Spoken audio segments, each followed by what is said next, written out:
Hey guys, Steve and Josh here again, Weltrade Packaging, coming from our new facility here on the Gold Coast. And today we want to talk to you about sustainable packaging, primarily how we can help you comply with the National Pastics Plan from the Australian government for up till 2025, but milestones in between. We're passionate about sustainable packaging, as you probably know if you subscribe to a lot of our videos and watch our videos. Please keep doing so. Yeah, so what is the National Pastics Plan? You've probably heard about it, or you might not have heard about it. It might be your first time hearing about it. So what is it? It's in 2018, APCO and the Australian government, they set a bunch of targets that packaging must abide to up into the lead up into 2025 in terms of sustainability. And that's kind of what we're going to run through now. We're going to take you through each of these targets just to make sure that you're on board and you know what is going to happen. Yeah, so 2022, last year, so we're already past this target.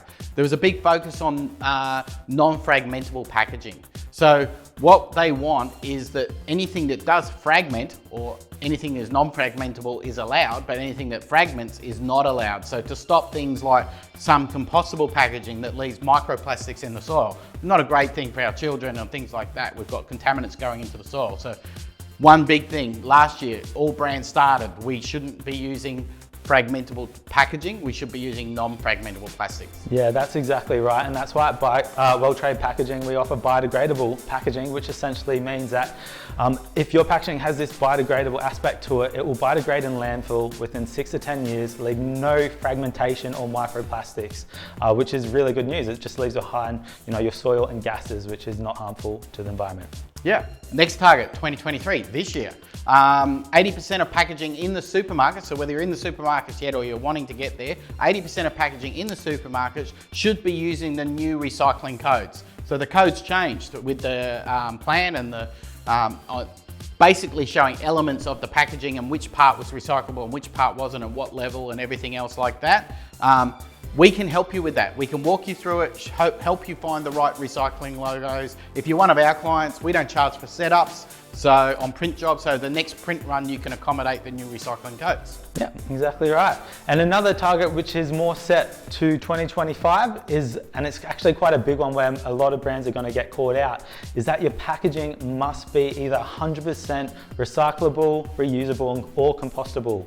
So that's what we offer mainly here at Weltrade Packaging. We offer your PET, your HDPE, your PP, LDPE plastics, which are 100% recyclable. But where you're going to get caught out is if you're using, your acrylics, your certain type of plastics like AS that isn't really recyclable in curbside streams. Yeah, so that's a goal for 2025.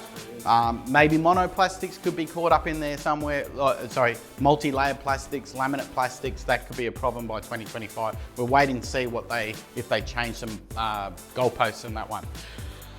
Okay, next thing is recyclers. Was it recyclers have to recycle? Wouldn't they set benchmarks for recyclers? Yeah, so you want to? Yeah, so roughly at the moment you might be thinking, yeah, I'm using recyclable packaging. I'm using my PETs and HDPEs. I'm set.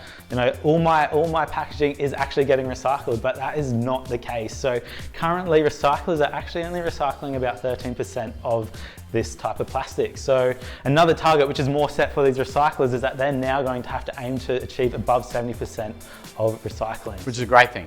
It's a great thing. We need their help. To be honest, we need it to be looking at ways, everybody looking at ways we can recycle more or get more bang for our buck from the recycling that we're all doing, putting it in our curbside recycling. Yeah.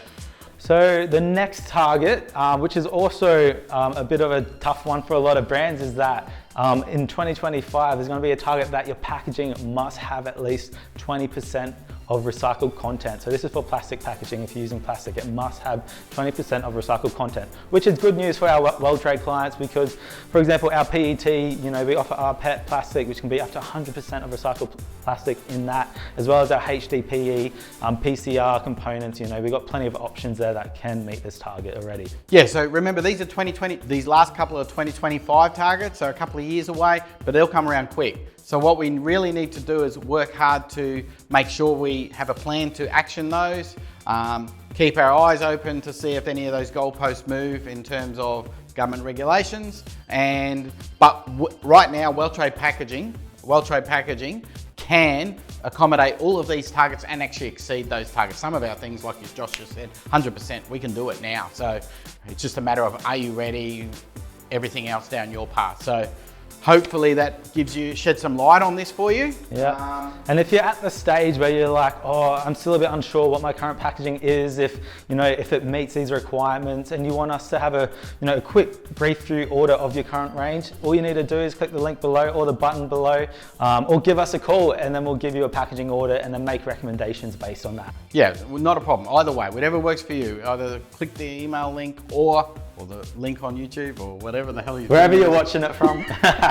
Or pick up the phone, because we love to have a chat. So we're happy to do that. Talk to you soon. If there's any questions, please don't hesitate to ask. And we'll see you in the next video. See you soon. Bye.